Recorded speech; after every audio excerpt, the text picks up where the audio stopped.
B J ಪಿಯವ್ರಿಗೆ ಏನು ಕೆಲಸ ಅಂದರೆ ಅವರಿಗೆ ವಾಸ್ತವ ಸತ್ಯ ಬಡವರಾಗಲಿ ಮತ್ತೊಬ್ಬರ ಬಗ್ಗೆ ಅವ್ರಿಗೆ ಚಿಂತೆ ಇಲ್ಲ. ನೋಡಿ, ನಾವು ಮಾಡೋ ಹೊತ್ನಾಗ ಅದನ್ನು ವಿರೋಧ ಮಾಡಿದರು. ನಾನು ಒಂದೇ ಕ್ವಶನ್ ಕೇಳ್ತೀನಿ ಬಿ ಜೆ ಪಿಯವ್ರು. 2C2D ಬಸವರಾಜ ಬೊಮ್ಮಾಯಿಯವರು ಮುಖ್ಯಮಂತ್ರಿ ಇದ್ದ 2C2D ಮಾಡಿದರು. ಅದನ್ನು ಯಾವ ಆಧಾರದ ಮೇಲೆ ಮಾಡಿದರು? ಇದೇ ಹಿಂದುಳಿದ ವರ್ಗದ ಅವರು ನೇಮಕ ಮಾಡಿದಂಥ ಜಯಪ್ರಕಾಶ್ ಹೆಗಡೆ ಅವರು ನಾವು ನೇಮಕ ಮಾಡಿಲ್ಲ, ಅವರು ನೇಮಕ ಮಾಡಿದ್ರು.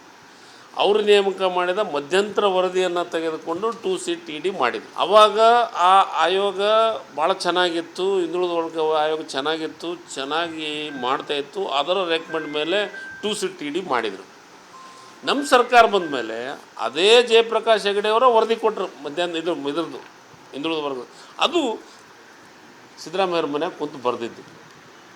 ಇವರಾದ್ರೆ ಇವ್ರ ಮನ್ಯಾಗ ಇವ್ರು ಮಾಡಿದ್ದಾದ್ರೆ ಇವ್ರ ಮನ್ಯಾಗ ಕುಂತು ಬರೆಯೋಕ್ಕಲ್ಲ, ಸಾರ್ವಜನಿಕರು ಬರೀತಾರೆ.